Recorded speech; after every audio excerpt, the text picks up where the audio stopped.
أعوذ بالله من الشيطان الرجيم. بسم الله الرحمن الرحيم. الحمد لله حمدا يوافي نعمه ويكافي مزيده، والصلاة والسلام على سيد المرسلين وآله وأصحابه وأهل بيته أجمعين.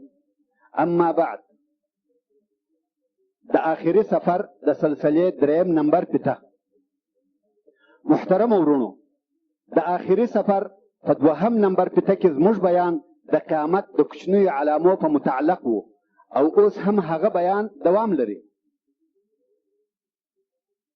نو د قیامت د علامو څخه عوف ابن مالک رضی الله تعالی عنه وایي چې د تبوک په غزا کې ورسول صلی الله علیه و آله وسلم ته ورغلم چې د څرمنې په خیمه کې ناست وو، او رسول صلی الله علیه و آله وسلم راته وویل شپږ کارونه تر قیامت د مخه حساب که، یعنی قیامت نه قایمیږي څو دغه شپږ شیان پېښ نه سي. نو ویې فرمایل زما مرګ په یو بل حدیث کې راغلی دی چې رسول صلی الله علیه و آله وسلم فرمایي زما بعثت او قیامت لکه دغه دوی. د خپل لاس مبارک په دوه ګوتو اشاره وکړه. نو بعثت او رحلت د رسول صلی الله علیه و آله وسلم د قیامت د علامو څخه دی. نو ویې فرمایل زما مرګ او بیا د بیت المقدس فتح کېدل، او هغه هم د حضرت عمر رضی الله تعالی عنه په وختو کې فتح سو. او بیا یو دوه مرګ دي چې په تاسې کې نشریږي، لکه قعاس د پسو. قعاس یو نوع مرض دی چې په پسو کې پیدا کیږي او وژني، مګر دا به په انسانانو کې مرض وي لکه طاعون چې وژني. او علی الاقل یو د هغو دوو څخه د عمر ابن الخطاب رضی الله تعالی عنه په عصر کې پیښ سو. هغه لوی طاعون چې ډېر خلک یې هلاک او مړه کړه، او طاعون امواس ورته ویل کیږي.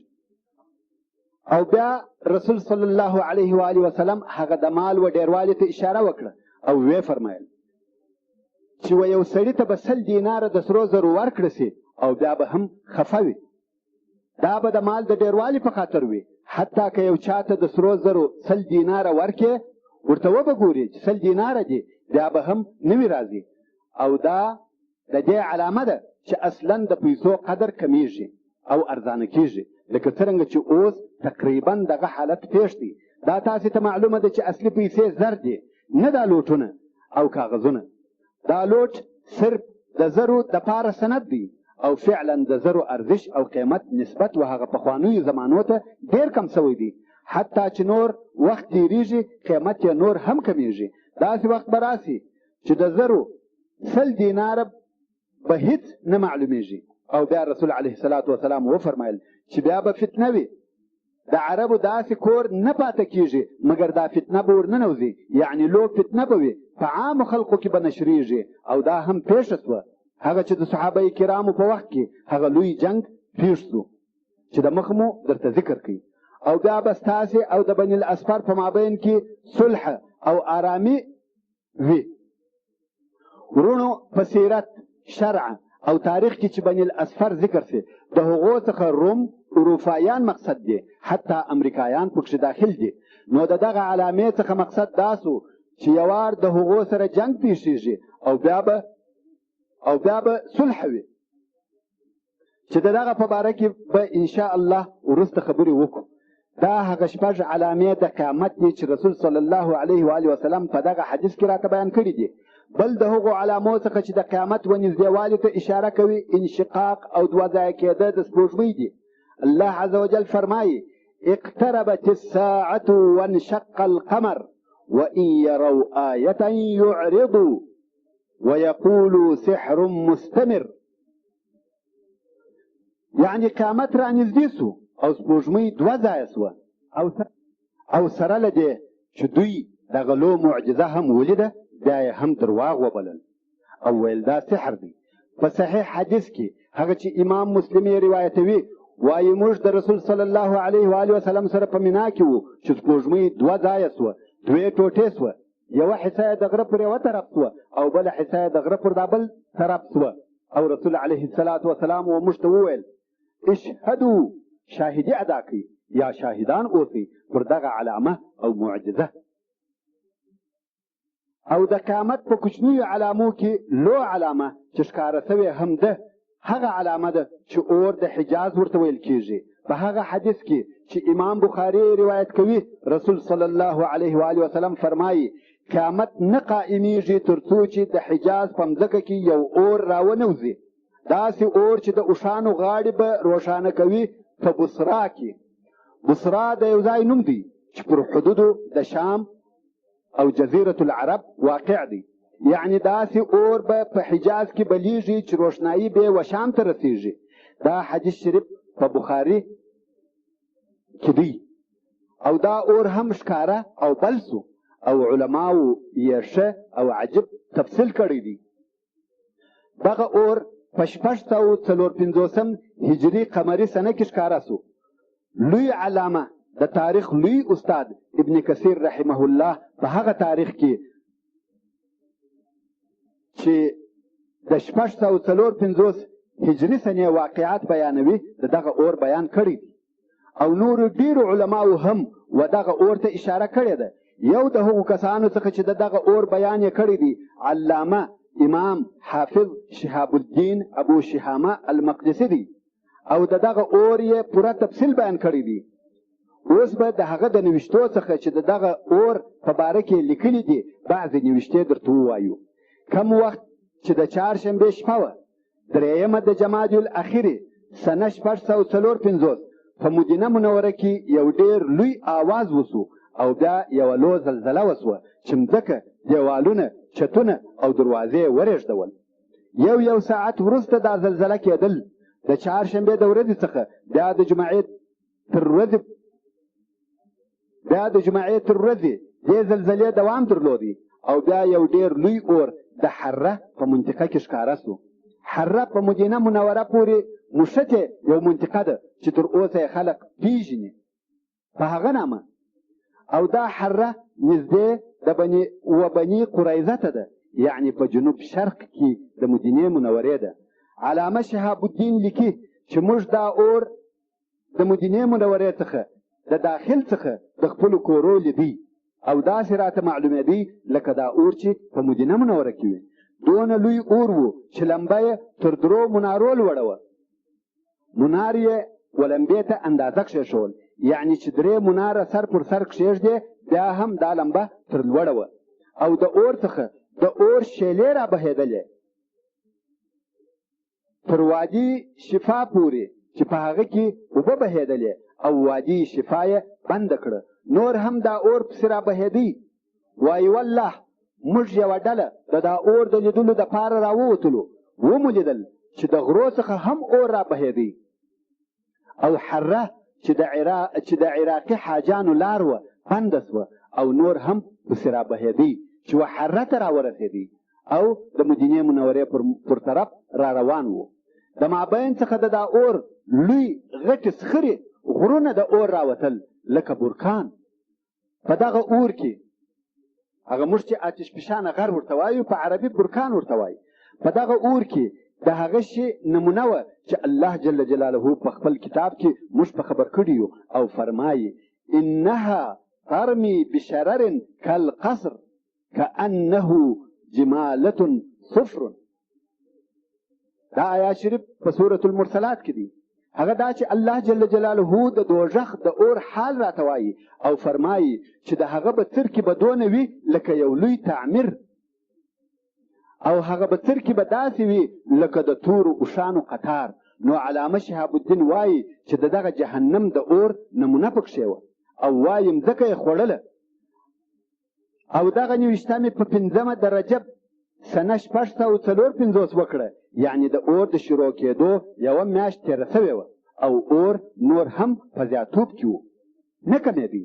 او د قریظه و طرف ته راغی چې د عراق د حاجیانو د قافلو لار وه. ټوله منطقه اور وګرځېدل مګر هغه مرکز د اور سره غرونه د اور وه او هغه مور د اور چې اور ځینې را بهېدی هغه په قریظه کې وه او نور هم زیاتېدی. خلق نه پوهېدل چې پس له دغه څخه نور څه پېښېږي. علامه شهاب الدین وایي د دې قدرت او طاقت نه لرم چې د دغه اور تعریف او توصیف پوره درته بیان کړم. دغه اور د ینبوع خلقو ولیدی او خپل قاضي چې ابن سعد و راولېږي ویل ولاړ شه وګوره چې دا څه قصه ده. هغه هم راغی خو د اور د لویوالي او شدت په خاطر هغه هم د دا اور تعریف نسوای کولی. ابو شامه چې اصلا د شام دی هغه وایي چې هلته زموږ سره په دمشق کې د لمر کسوف او د سپوږمۍ خسوف پیدا سو. یعنی د دغه اور په واسطه لمر او سپوږمۍ تندرې ونیول او د لمر روښنایي کمه سوه، لمر ضعیفه سو او د دغه اور روښنایي د روښنایي تاثیر معلومېدی. دونه قوي اور و. او بیا یو اور ښکاره سو چې ژبې درلودې، یعنی د لمبو ژبې وې، په هوا کې لوړې و اسمان ته پورته کېدې او ډېرېدې. خلق وبېرېدل او مسجد نبوي صلی الله علیه و آله وسلم ته راغله، سرونه یې لڅ کړه، په خپلو ګناهو یې اعتراف کاوه او الله عز وجل ته زارۍ او دعاوې کولې. د اور سوروالی ټول اسمان پټ کړی و، شپه یې لکه ورځ داسې روښانه وه. د خلقو یقین و چې هلاکیږو. په دغه شپه ټول خلق په عبادت اخته وه، څوک لمونځ کوي، څوک قرآن وایي، زارۍ کوي، دعاوې کوي، د ګناهو څخه توبې کاږي. اور پر خپل ځای ودرېدی. د مخه پر مدینه منوره را روان و، مګر د دغه دعا، ژړا او زاروی سره ودرېدی. هغه زیاتېده، مخ پر کمېدو سوه، لمبې یې کمې سوې. د اور د شروع څخه یوه میاشت وروسته ما دغه نوشته کول. په دغه وخت کې اور پر خپل ځای ولاړ و، نه مخته راتلی او نه شاته تلی. دا د علامه شهاب الدین لیکنه وه. او یو بل د لویو علماو څخه چې تاریخ د دغه اور یې بیان کړی دی او په دغه وخت کې ژوندی و، جلیل القدر امام نووي رحمه الله دی. هغه هم دغه اور د صحیح مسلم په شرحه کې ذکر کړی دی او وایي زموږ په زمانه کې په مدینه منوره کې یو اور ښکاره سو چې سنه 654 وه، چې ډېر لوی اور و. د مدینې منورې د شرقي طرفه د حره د شا څخه شروع سو. خبر او آوازه د دغه اور په ټوله شام او ټولو ښارو کې نشر سوه. او ما ته خبر او حال د دغه اور هغه چا ووایه چې د اهل مدینې څخه و او دغه اور ته حاضر و. صدق رسول الله صلی الله علیه و آله وسلم چې فرمایي لا تقوم الساعة حتى تخرج نار بأرض الحجاز تضيء لها اعناق الابل ببصره. دا اور د هغه لویو علامو څخه دی چې ښکاره سو، او بل د نورو لویو علامو څخه چې بعضې یې ښکاره سوي دي او بعضې یې تر اوسه نه دي ښکاره سوي. حدیث د عدي ابن حاتم الطائي دی. خو د مخه تر هغه به هغه حدیث بیان کو چې امام مسلم یې د نافع رضی الله تعالی عنه څخه روایت کوي چې د رسول صلی الله علیه و آله وسلم څخه واورېده چې ویل یې تاسې به جنګ وکئ د جزیرة العرب سره، الله جل جلاله به در فتح کړي. بیا به د فارس سره، هغه به هم الله جل جلاله درته فتح کړي. دا زیری دي چې رسول علیه الصلاة وسلام یې ورکوي او رسول صلی الله علیه و آله وسلم راتلونکی تاریخ ورته بیانوي چې په مستقبل کې به څه درته پیښه شي. اول فتح د جزیرة العرب او بیا فارس، الله جل جلاله یې به در فتح کړي. او ویل بیا به د روم سره جنګ وکړي، هغه به هم الله جل جلاله در فتح کړي. او بیا به د دجال سره جنگ وکړي او الله به بری درکړي. یعنی په آخر کې دجال راځي، بیا هم مه بیریږئ، آخري کامیابي ستاسې ده. او امام بخاري د عدي ابن حاتم الطائي څخه روایت کوي، وایي زه د رسول صلی الله علیه و آله وسلم سره وم چې یو سړی ورته راغی، د لوږې او غریبۍ څخه یې شکایت ورته وکړي. او بیا بل نفر راغی چې د غلو څخه یې شکایت کاوه. هغه غله چې پر لارو خلق شکوي چې قطاع الطریق ورته ویل کېږي. رسول صلی الله علیه و آله وسلم چې دغه شکایتونه واورېده و عدي ته یې وکتل، او عدي هم دغه اوس راغلی دی چې مسلمان سي یا تازه مسلمان سوی دی. مقصد دغه ورځ د عدي د اسلام ورځ ده. نو یو عدي ته وکتل، ویل یا عدي تا حیره لیدلې ده؟ حیره په عراق کې یو لوی ښار دی. عدي وایي ما ورته ویل لیدلې مې نه ده، خو د هغه حالات مې اورېدلي دي. رسول صلی الله علیه و آله وسلم وفرمایل که خدای اوږد ژوند درکړي وبه وینې چې ښځه به د حیره څخه سفر کوي څو پر کعبه طواف وکړي او د هیڅ چا څخه به نه بیریږي بې له الله جل جلاله څخه. دا جواب د هغه سړي و چې د غلو څخه یې شکایت کاوه چې امان به دونه ډېر سي چې یوه ښځه به یوازې د حیرې څخه سفر کوي. دلته و دوو شیانو ته اشاره ده. یو دا چې حیره به په اسلام کې داخله سي، او بل دا چې ښځه به د حج دپاره راوځي او دغه ټول لار به یوازې ځي او د چا څخه به نه بیریږي. عدي وایي ما د ځان سره وویل چې د طی د قبیلې غله به چیرې وي چې د ده خپله قبیله وه او ده ته معلوم وه. هغه غله او شریر خلق چې مځکه اور ځینې اخلي هغه به چیرې وي چې داسې امن راځي.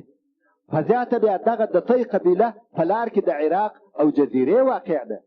رسول صلی الله علیه و آله وسلم نور هم خپله خبره پسې پوره کړه. ویل که خدای ژوند درکړي تاسې به د کسرا خزانې فتح کړئ. کسرا په دغه وخت کې د مځکې پر مخ هغه لوی پاچا و او رسول علیه الصلاة وسلام په دغه وخت کې فقط د مدینې منورې حاکم و. یوازې مدینه منوره د مسلمانانو تر امر لاندې وه. عدي وایي په تعجب کې سوم او د ځان سره مې وویل کسرا ابن هرمز په دنیا کې هغه لوی پاچا د هغه خزانې به اخلو. زړه ته مې نه لوېدل لکه څرنګه چې نن ورځ هم داسې ډېر خلک شته چې دغه علامې او دغه وعدې یې زړه ته نه لوېږي، شک او تردد ورته پیدا کېږي. عدي هم صحابي و مګر په شروع کې د اسلام چې دا خبرې واورېدې زړه ته یې نه لوېدل او رسول علیه الصلاة وسلام نور هم خپله خبره پسې پوره کړه. ویل که دې ژوند اوږد سو سړی به ووینې چې لاس یې په سرو یا سپینو زرو ډک وي، داسې څوک به غواړي چې د ده څخه یې قبول کړي مګر هېڅوک به نه کړي پیدا چې ځینې قبول یې کړي.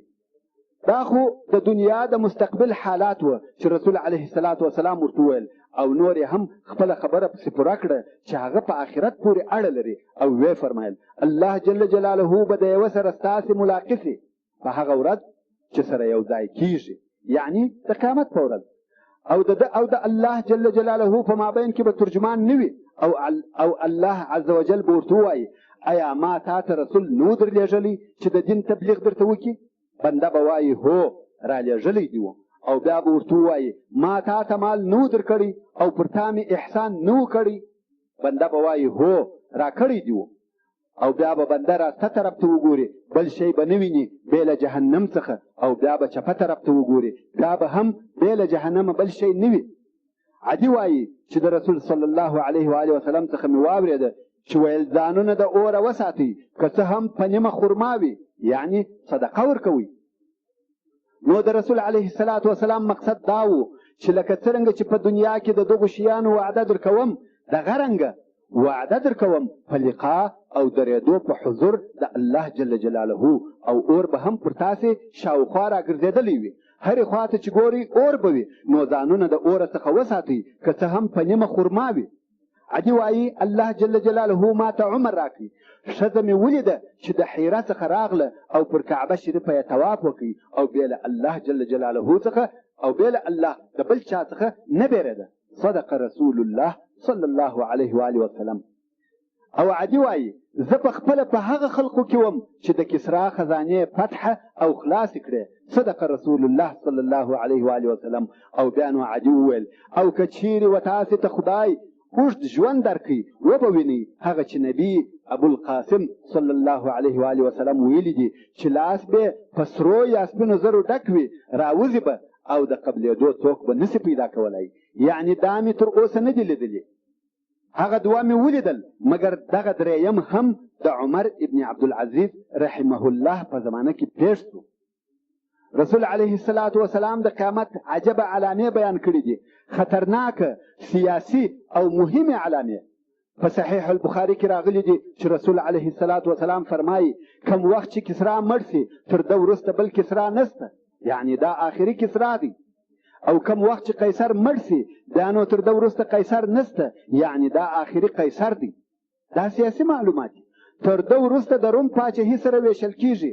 او قسم مې دې په هغه ذات وي چې زما نفس د هغه په اختیار دی چې تاسې به د دوی خزانې د الله جل جلاله په لار کې مصرف او خرڅ کړئ. او داسې هم پیښه شوه. دا ټوله علامې چې د علیه الصلاة وسلام ویلي دي پیښې سوي دي. صادق المصدوق صادق دی علیه افضل الصلاة والتسلیم. او په هغه حدیث کې چې امام احمد او نور روایتوي او علماو هم صحیح حدیث بللی دی د عبد الله ابن عمرو ابن العاص رضی الله تعالی عنه څخه روایت کیږي چې ویل یې موږ د رسول صلی الله علیه و آله وسلم سره وو او د هغه علیه السلام خبرې مو نوشته کولې. د رسول صلی الله علیه و آله وسلم څخه پوښتنه وسوه چې کم یو د دا دوو ښارو اول فتح کیږي، قسطنطینیه او که روم؟ رسول علیه السلام وفرمایل اول د هرقل ښار فتح کیږي چې هغه قسطنطینیه ده چې نن ورځ استنبول ورته ویل کیږي، او دا هم پیښه شوه. قسطنطینیه د محمد الفاتح په عصر کې فتح شوه، او که چیرې الله جل جلاله عمر درکړي د روم فتح به هم وویني ان شاء الله. ویې منئ دا د صادق علیه السلام خبره ده. او ډېر احادیث راغلي دي چې د مغول یا تتار د جنگ او تجاوز خبر پکښې دی. په صحیح البخاري او مسلم کې راغلي دي چې رسول علیه السلام وفرمایل تر هغو نه قیامت کیږي تر څو د ترکو سره جنگ ونه کوي. ترک د عربو په اصطلاح و مغولیانو ته ویل کیږي، نه دغه ترکان چې نن ورځ موږ پیژنو. په خپل رسول علیه السلام په پاته حدیث کې د هغو وصف او شکل راته بیان کړی دی، او فرمایي چې د هغو کوچنۍ سترګې دي، سره مخان یې دي، پزې یې پټې دي، مخان یې لکه ټکول سوي سپرونه یعنی پتمخې دي، او تر هغو نه قیامت کیږي چې د داسې قوم سره جنگ ونه کوي چې چوټې به د اوژغونو څخه وي. تتار یا مغولیانو په خپله دغه د وریښتانو چوټې په پښو کولې. او امام نووي وایي دغه خلق زموږ په زمانه کې پیدا سوه، یعنی دغه ترکان چې رسول علیه السلام د هغو په باره کې دغه خبرې کړي دي. امام نووي د مغولو په عصر کې ژوندی و او دا هم پیښه سوه، نو موږ باید هغه راتلونکي شیان هم ومنو. او بل د هغو علامو څخه چې رسول صلی الله علیه و آله وسلم یې خبر را کړی دی او پیښ هم سوه، هغه خروج پیدا کېدل د خوارجو دي. په هغه حدیث کې چې امام بخاري او امام مسلم یې روایتوي، رسول علیه السلام فرمایي په آخره زمانه کې به یو قوم راووځي چې په عمرو به کم وي، یعنی ځوانان به. ورونو رښتیا هم ګایي ځوانان چې علم نه وي ورسره، شوق جوش او خروش چې احساسات ورته وایي پر غالبه سي، بې علمه او بې معلوماتو په دین کې تصرف کوي چې دا نه ده صحیح. نو ځکه همیشه باید خلق و علماو ته رجوع وکړي یا مشرانو د حکمت خاوندانو ته رجوع وکړي. پام کوئ چې فقط د احساساتو تر تاثیر لاندې را نه شئ، بلکې همیشه و علماو ته رجوع کوئ. ولې د پاخه عمر خلق او ډېر عمر په خپله تجربې لري چې انسان د حکمت او پوهۍ خاوند ګرځوي او هر کار پر مناسب وخت او ځای کوي. خوارج په داسې وخت کې پیدا سوه چې اصحاب کرام موجود وه او صحابه هغه په عمر پاخه او د معلوماتو خاوندان وه، مګر خوارج د تابعینو څخه وه. د خوارجو په ډله کې هیڅکله د اصحاب کرامو څخه یوه هم اشتراک نه دی کړی. نو د رسول صلی الله علیه و آله وسلم په دغه حدیث کې دا اشاره ده چې دغه خوارج نسبت و هغه نورو اصحابو ته چې په دغه وخت کې موجود وه ځوانان بلل کېده، او د دوی دپاره دا بهتره وه چې د صحابه کرامو و علماو ته رجوع کړی وای.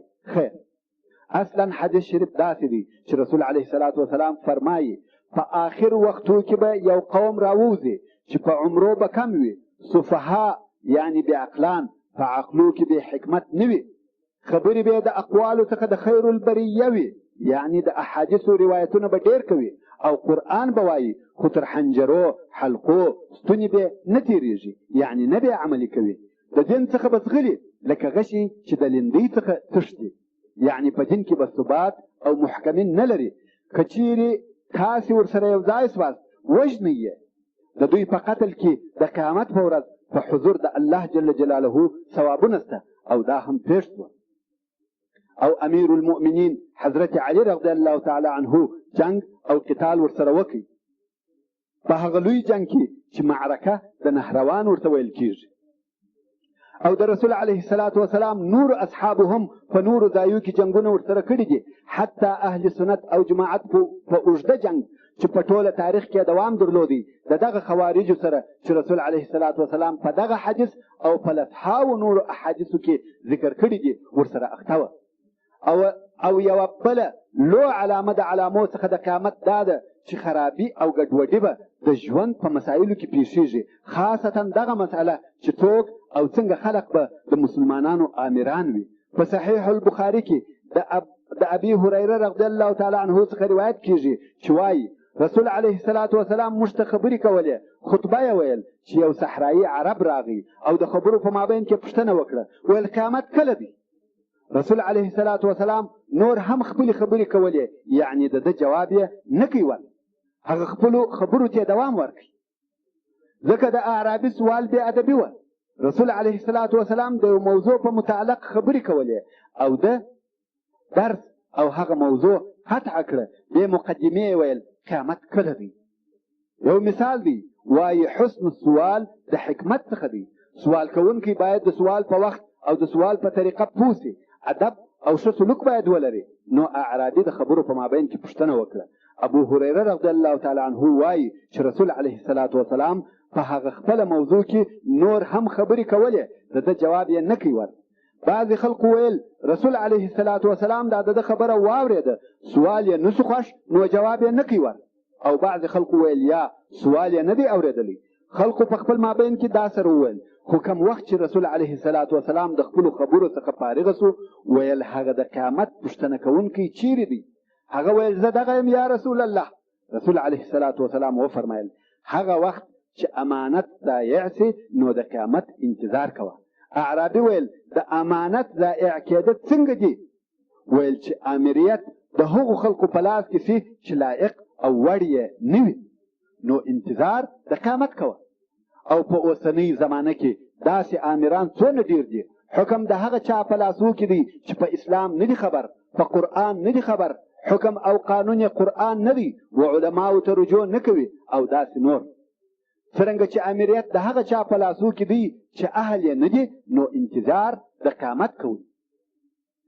بله علامه د علامو څخه د قیامت دا ده چې امت مسلمه یعنی مسلمانان به ضعیفه کیږي، سره پاشل کیږي، لکه څرنګه چې په موجوده وخت او زمانه کې پیښ دي.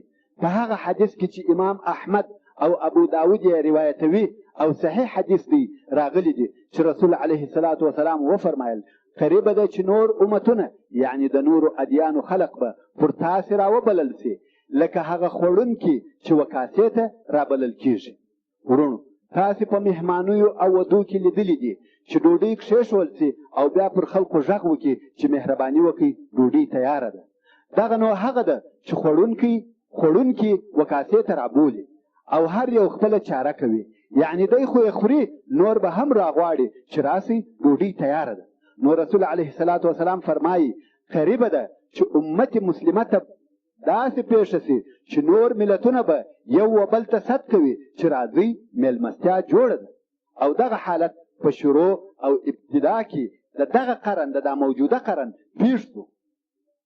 البته که چاته د تاریخ معلومات وي، هغه چې د سایسفیکو او نورې اتفاقیې جوړې سوې او امت مسلمه وویشل سو، یو څه فرانسې، یو څه بریتانیې، ایټالیا او هولنډیانو ته یو حصه ورسېدل. الجزایر، لیبیا، تونس او مراکش همداسې نور وویشل سو. یو نفر د رسول صلی الله علیه و آله وسلم څخه پوښتنه وکړه چې دغه حالت چې موږ ته پیښیږي چې دا به په دې خاطر وي چې موږ به لږ یو؟ رسول علیه الصلاة والسلام وفرمایل یا تاسې به په دغه وخت کې ډېر یاست، مګر تاسې به لکه د سیل ځګ داسې یاست. ځګ خو پېژنئ لکه د صابون کپ، هیڅ شی نه دی، ټوله کوبۍ دي، په پکولو ماتېږي. او رسول علیه الصلاة والسلام فرمایي چې الله جل جلاله به ستاسې د دشمنانو د زړو څخه ستاسې څخه بیره وباسي، یعنی هغه به ستاسې څخه نه بیریږي. سره له دې چې تاسې به ډېر یاست، بیا به هم څوک ستاسې څخه نه بیریږي. او فرمایي ستاسې په زړو کې به الله جل جلاله وهن، ضعف در واچوي. یو نفر پوښتنه وکړه، ویل یا رسول الله دغه وهن، ضعف څه شي دی؟ رسول علیه الصلاة والسلام وفرمایل حب د دنیا او ناخوشي، کراهیت د مرګ، یعنی د مرګ څخه به مو بد راځي، نه بې غواړئ او دنیا به مو خوښه وي. رسول علیه الصلاة والسلام موږ ته دا راوښول چې تاسې یا دا امت مسلمه تر هغو قدر او قیمت نشي پیدا کولی او خپل دشمنان د ځانه نشي شړلی تر څو مرګ درته عادي او معمولي نه وي. قربانۍ ته به تیار او آماده یاست نو د عزت خاوندان کېدلی شي. موږ باید خپلو اولادو ته محبت د جهاد، محبت د شهادت ور وښیو. د دنیا څخه مو باید علاقه کمه وي، تر کومه وخته چې مو زړونه په دنیا پورې تړلي وي امت مسلمه قدر او عزت نشي پیدا کولی. او دغه دربدري او تفرقه چې و دې امت ته پیښیږي هغه خپل ځان ته سبب لري، د خپله لاسه او د هغه خپلو بې اتفاقیو څخه به دا دربدري ورته پیښه وي، لکه څرنګه چې دغسې هم ورته پیښه شوه. دا څنګه او څه وخت پیښه شوه چې فرانسې، بریتانیې، ایټالیې او نورو کفارو اسلامي ممالک په خپل مابین کې تقسیم کړه؟ آیا دا هغه وخت نه سوه پیښه چې په عربو کې د لوی انقلاب په نامه جنګونه شروع سوه؟ په خپله عربو، ترکانو او مسلمانانو جنګونه شروع کړه، په خپله مسلمانانو بعضې وژل. دغه ټولو ته رسول صلی الله علیه و آله وسلم اشارې کړي دي. په هغه حدیث کې چې امام مسلم یې روایتوي، رسول علیه الصلاة والسلام فرمایي چې ما د خپل رب څخه خواست وکړي چې زما امت په عام عذاب یا آفت هلاک نسي، مثلا ټول امت په یو عام مرض یا نور داسې شي هلاک سي، او بل زما پر امت یو داسې دشمن مسلط نکړي چې د دوی څخه نه وي. اول خواست الله جل جلاله قبول کړي، دوهم هم قبول سو، مگر رسول علیه الصلاة والسلام دعا وکړه چې زما پر امت د دوی دشمن مسلط نسي. الله جل جلاله دا خوښه نه کړه او الله عز وجل وفرمایل پر دوی دشمن نه مسلطوم مگر په خپله د دوی څخه به وي. یعنی هیڅوک به په دوی څه نسي کولای مگر دوی په خپله خپل ځانونه ضعیفه کړه.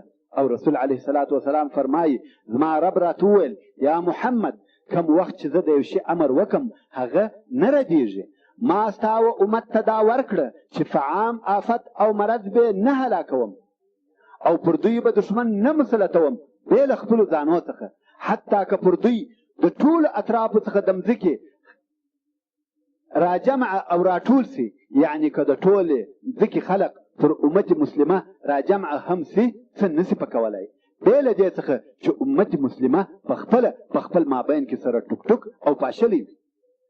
دغه حدیث موږ ته دا راښیي که مسلمانان په یوه اتفاق سي هیڅوک هیڅ نسي پکولی، حتی که ټوله دنیا هم پر موږ راټول سي ضرر نسي رارسولی په دې شرط چې په موږ کې اتفاق وي. پاته حدیث شریف داسې دی تر څو چې بعضې به بعضې وژني او بعضې به بعضې بندیانوي.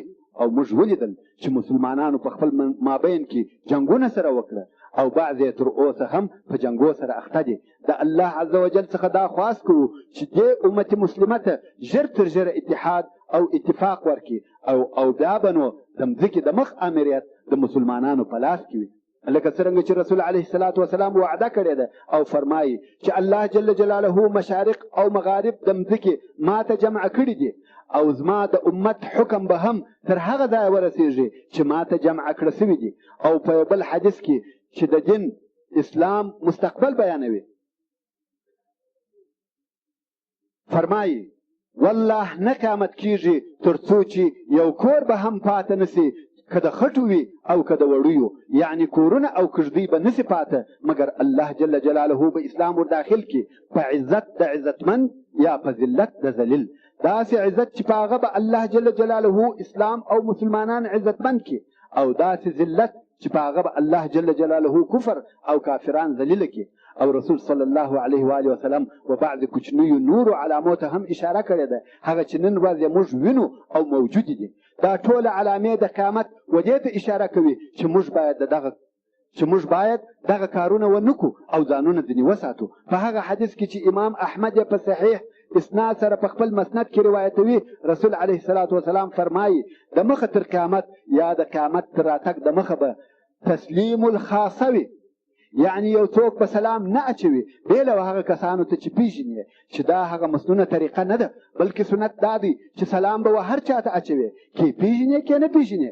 اسلامي طریقه دا ده چې سلام پخوانی معرفت او شناخت نه غواړي، مګر نن ورځ خلق داسې سول چې یو څوک د یو چا سره تیریږي لکه نه چې ویني، چې دا هم د علامو څخه د قیامت ده. او بله علامه نشرېدل د تجارت دی تر داسې اندازې چې ښځه به په تجارت کې د خپل میړه سره کومک کوي. آیا دا کار نن ورځ په خلقو کې نه دی نشر شوی؟ او بله علامه قطع د ارحامو ده، یعنی د دوستیو پرېکړه، او دا هم نن ورځ څونه ډېر دي. هر یو دې په خپله کورنۍ کې وګوري په بل چا پسې دې نه ګرځي. او بل علامه د قیامت شهادت الزور ده. شهادت الزور و دغه ته وایي چې پر یو کار قسم په الله جل جلاله یادوي او دی پوهیږي چې درواغ وایم. او بل علامه د حق شاهدی پټول دي. یو څوک یو قضیه یو واقعه ویني مګر وایي زما یې په څه، د هغه چا سره چې ظلم سوی دی غواړي چې یو څوک شاهدي ادا کړي مګر څوک و دغه حق شاهدی ته نه حاضریږي. هر یو بیریږي که شاهدي ادا کم زه په مشاکلو اخته کېږم چې دغه ته پټول د حق شاهدی وایي. او بل علامه رسول علیه الصلاة والسلام فرمایي وظهور القلم، یعنی په خلقو کې د تعلیم او نوشتې ډېرېدل د قیامت علامه ده چې بېسوادي به په خلقو کې لږیږي او ټوله دغه علامې ښکاره او پیښې دي. صدق رسول الله صلی الله علیه و آله وسلم. او بل د علامو څخه د قیامت دوې لوی علامې دي چې رسول علیه الصلاة والسلام اشاره ورته کړې ده. په صحیح مسلم کې حدیث شریف دی چې رسول علیه الصلاة والسلام فرمایي چې دوې ډلې دي چې د اور اهل دي زه نه وینم. په بل روایت کې راغلی دي چې دوې ډلې زما د امت څخه اهل النار دي زه نه وینم، یعنی اوس نه دي موجودې. د رسول علیه الصلاة والسلام په وختو کې دا ډلې نه وې، نو ځکه رسول علیه الصلاة والسلام وفرمایل زه نه وینم، خو اوس دا زموږ په وختو کې پیدا سوي دي. یو قوم دی چې د هغو سره چلاخي ورسره دي لکه د غویو لکۍ خلق په وهي. ډېر علما د دغه حدیث تفسیر داسې کوي چې دغه خلق د ظالمانو یا ظالم حکومتو پولیس دي. مقصد تاسې نن ورځ ویني چې عموما د پولیسو سره هغه تور ګردي لرګي ورسره دي چې خلق په وهي، او دا ظلم او سرکشي نن ورځ په مسلمانانو کې ډېره ده. ولا حول ولا قوة الا بالله. او بل د هغه دوو ډلو څخه رسول علیه الصلاة والسلام فرمایي ښځې دي کالي یې اغوستي دي او لڅې دي، لکه د نن ورځې د ښځو لباسونه په ظاهره هو کالي یې اغوستي دي مګر ستر هېڅ پکښې نشته، بدن یې لڅ وي، لاسونه پښې ځګر شا ټوله لڅ وي، تفصیل ته ضرورت نشته.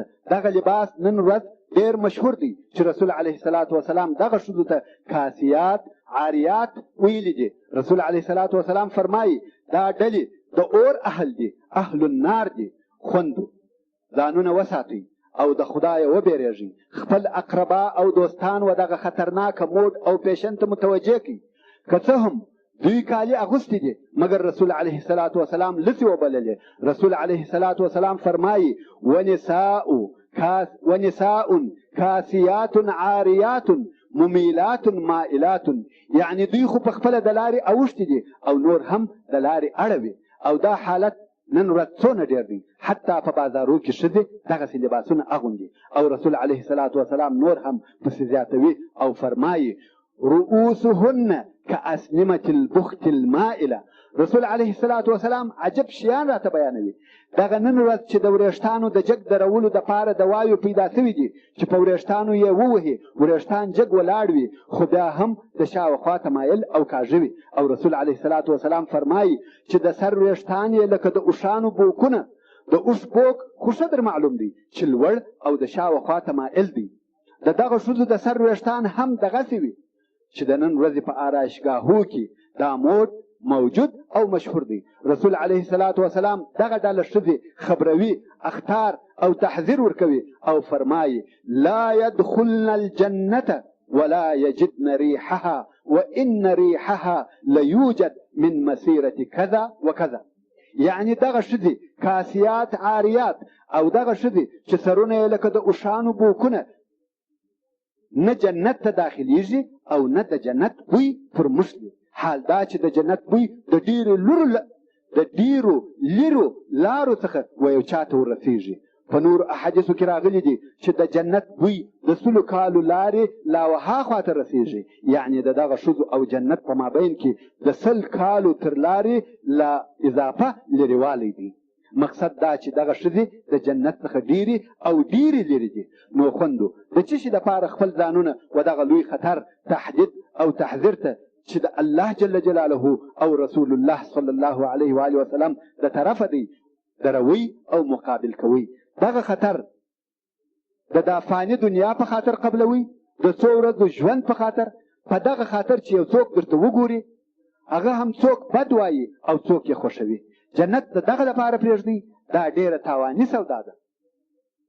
او ته ای د کور متصرف او مشره، ای د لوڼو پلاره، موږ باید د رسول علیه الصلاة والسلام د دغه امر اطاعت وکړو. الله عز وجل فرمایي قو انفسکم واهلیکم نارا وقودها الناس والحجاره، یعنی وساتئ خپل ځانونه او خپل اهل د هغه اور څخه چې د بلېدو شیان انسانان او ډبرې دي. ته د کور ولی الامر او متصرف یې، فقط دا نه چې پیسې او مصرف ورکړې. ولی الامر مسؤوله دی، ولی الامر یې باید د اور خلاص کړي تر کومه وخته چې ستا اولاد او اقارب ستا تر تصرف لاندې وي. ته باید پر حق او مستقیمه لار برابر کړي، باید د جنت و خواته ورپورې وهې. دا ستا ایماني فریضه او وظیفه ده. ای ولی الامر، یو عالم وایي ما بعضې خلق لیدلی دي چې ما ډېر صالح او ښه خلق بلل او بولم یې، لمونځ، روژه، زکات، طاعت، عبادت ټوله کوي، مګر چې هغه سړی مې بیا یو وخت د ده د فامیل او لوڼو سره ولیدی، ما ته حیا ودرېدل په سبب د لباس د ده د لوڼو. او الله جل جلاله شدید العقاب دی. تاسې هم باید شدت وکړئ. هو، اول وعظ، نصیحت، په سمه، په آرامه. که دې فایده نه کول نو شرعاً پر تاسې واجب دی چې شدت وکړئ. ولې تغییر د لباس لوی انحراف او خطرناک عمل دی. او بل د علامو څخه د قیامت هغه چې په جزیرة العرب پورې تعلق لري. ورونو په خپله جزیرة العرب ټوله دشت، صحرا او ریګ ده، بې له ډېر لږ ځایو څخه چې هلته لږ اوبه او زراعت شته. د اوبو والا خو بالکل نه پیژني، مګر په هغه حدیث کې چې امام مسلم یې روایتوي، رسول علیه الصلاة والسلام و یو لوی تغییر ته په دغه جزیرة العرب کې د مخه تر قیام د قیامت اشاره کړې ده. او رسول علیه الصلاة والسلام فرمایي تر هغو نه قیامت کیږي چې د عربو مځکه باغونه اولې نسي. او په بل حدیث کې فرمایي جزیرة العرب به زرغونه وګرځي، په کښت او زراعت او په ولو به ډکه وي. حال دا چې اوس په جزیرة العرب کې یوه واله هم نسته، نو تر هغه چې دغه تغییر را نسي نه قیامت کیږي. او د عجایبو څخه هغه چې تر اوسه نه ده پیښه سوې او پیښه به سي، هغه دا چې فرات چې یو ډېر لوی نهر دی، د هغه د بهېدو لار به بدله سي. او تاسې ته معلومات شته چې اوس کوښښونه او مطالعې کیږي د پاره د تغییر د بهېدو د فرات. که دغه د فرات د بهېدو لار بدله سي، ډېر خطرناک حالت به پیښ سي. هغه دا چې امام بخاري او امام مسلم روایت کوي چې رسول علیه الصلاة والسلام وفرمایل تر هغو نه قیامت کیږي تر څو چې بند به کړه سي فرات د سرو زرو د غره څخه، یعنې تر دغه فرات لاندې د سرو زرو غر دی. او که دغه نهر د دغه خپلې لارې څخه واړول سي، هغه د سرو زرو غر به ښکاره سي. او نور هم فرمایي چې بیا به خلق پر هغه باندې جنګونه کوي، یعنی د هر طرفه به کوښښونه کیږي چې دغه زر واخلي. دا نه چې یوازې به عرب د دغه زرو دپاره جنګونه کوي، یا د دنیا مملکتونه به راځي د دغه زرو دپاره به جنګونه کوي. دا به ډېره لو مسئله او قضیه وي. تاسې وینئ چې اوس دا د تیلو ساحان خطرناکه سبب د فتنو او جنګو نه دي. نو دغه د سرو زرو غر چې د ټول عالم د پاره به مرکز او منبع د ثروت او سرمایې وي، څه حال به پر جوړ کړي. نو به ډېر قتلونه او لوی جنګونه د دغه زرو په خاطر شروع سي. او رسول علیه الصلاة والسلام صادق المصدوق فرمایي چې د هر سلو نفرو څخه به 99 نفره ووژل سي. سره له دې چې دغه حدیث به مشهور او خلقو ته ور معلوم وي، پوهېږي به چې د هر سلو څخه 99 نفره وژل کېږي، مګر بیا به هم جنګ دوام لري. ولې به دا جنګ دوام کوي؟ سره له دې چې هر یو به په دغه خبر وي چې په سلو کې 99 نفره وژل کېږي. جواب یې رسول علیه الصلاة والسلام وایي او فرمایي چې د هر یو به دا خیال وي چې شاید زه هغه په سلو کې یو یم او ژوندی پاتې شم. او په هغه حدیث شریف کې چې امام بخاري او امام مسلم یې روایتوي، رسول علیه الصلاة والسلام فرمایي قریبه ده چې فرات به بند کړه سي د سرو زرو د خزانې څخه. که څوک ورته حاضر سوه شی دې نه ځینې اخلي. دا د طرفه د رسول الله صلی الله علیه و آله وسلم و موږ ته راهنمایي ده چې په دغه فتنه کې ځان مه داخلوئ، ځینې لرې سئ. او پس له دغه څخه یو عجبه واقعه پیښیږي. هغه دا چې امام مسلم د رسول صلی الله علیه و آله وسلم څخه روایت کوي چې فرمایي ځکه به د خپلې سینې خزانې قی کړي، یعنې مځکه به د خپل داخل څخه معدنونه او خزانې راوباسي چې په مثل د اسطواناتو به وي. اسطوانات و دغه لویو پایو عمودو ټمبو ته د تعمیر ویل کېږي. یعنې دغسې لوی لوی عمودونه به د سرو او سپینو زرو راوغورځوي